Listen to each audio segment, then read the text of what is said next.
자, 가정폭력과 2차 피해입니다. 2차 피해란 뭐냐?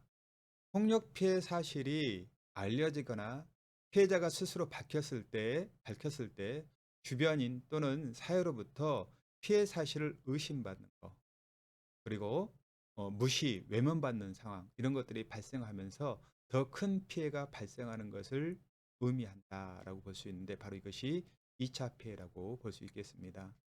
자, 가정폭력의 발생과 피해 재현 과정에서 의도치 않는 2차 피해가 발생할 수 있습니다.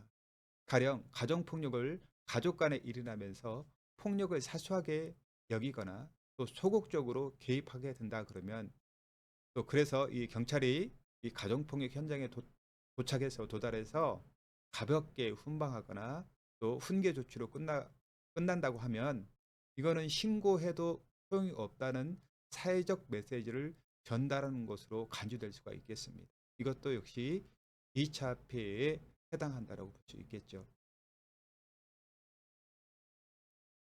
자, 2차 피해 예시를 한번 살펴보도록 하겠습니다. 어떤 예시가 있는지 보겠습니다. 검찰, 경찰 예시. 뒤늦게 신고 고소에 대해서 반복적으로 어, 질문하는 것이. 늦게 신고한 거에서 왜 늦게 신고했느냐, 왜 고소했느냐 하고 반복적으로 질문하는 거, 2차 피해가 될 수 있다. 사건을 중재하고자 어, 행위자를 옹호합니다. 그렇죠? 이건 2차 피해가 되는 거죠. 가해자 처벌 의사를 반복해서 확인합니다. 죄책감을 유발할 수 있겠죠. 아니면 어, 원만한 가정을 어, 이끌려고 도와주려는 의도일 수 있겠지만 2차 피해가 될 수 있다는 이런 말씀이죠.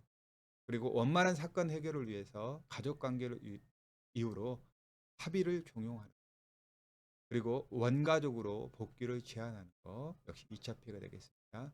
이혼 소송 과정에서의 신고, 기소를 이혼 소송에서 이기기 위한 전략으로 치부한다 그러면, 이거 역시 경찰이나 검찰분들이 2차 피해를 주장한다라고 볼 수 있겠습니다. 자, 협력기관에서 2차 피해 예시를 보겠습니다. 가해자에게 자녀의 비밀, 취학, 전학 여부가 고지됩니다. 네, 그러면 2차 피해가 될 수 있겠죠. 그리고 가해자에게 피해자의 거주지가 노출됩니다. 그러면 역시 2차 피해가 될 수 있겠죠. 이거는 뭐 지난번에 나왔는데 접근 금지 명령을 신청하면 될 수 있겠죠.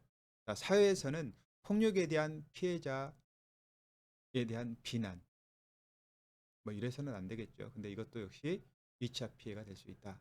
피해 여성에게 가족 해체 책임을 전가하는 거, 그리고 자녀의 고통에 대한 책임을 묻거나 자녀를 보호하지 못했다는 비난, 그리고 자녀를 위해 가정을 지키라는 제안, 뭐 이런 것 등 피해 여성을 실패한 어머니로 간주한다 그러면, 이거 역시 2차 피해에 해당한다고 볼 수 있겠습니다.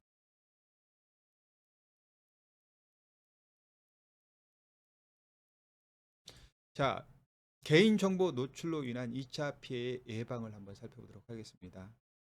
행정기관에 피해자의 개인정보가 포함된 신청 서류를 제출할 경우 개인정보 보안에 대한 당부, 문구를 예시하여서 2차 피해를 예방할 수 있습니다. 예시를 제가 가져왔는데 예시 보겠습니다.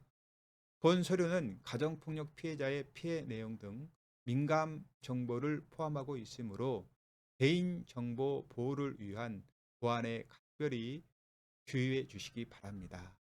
이렇게 하시면 되겠습니다.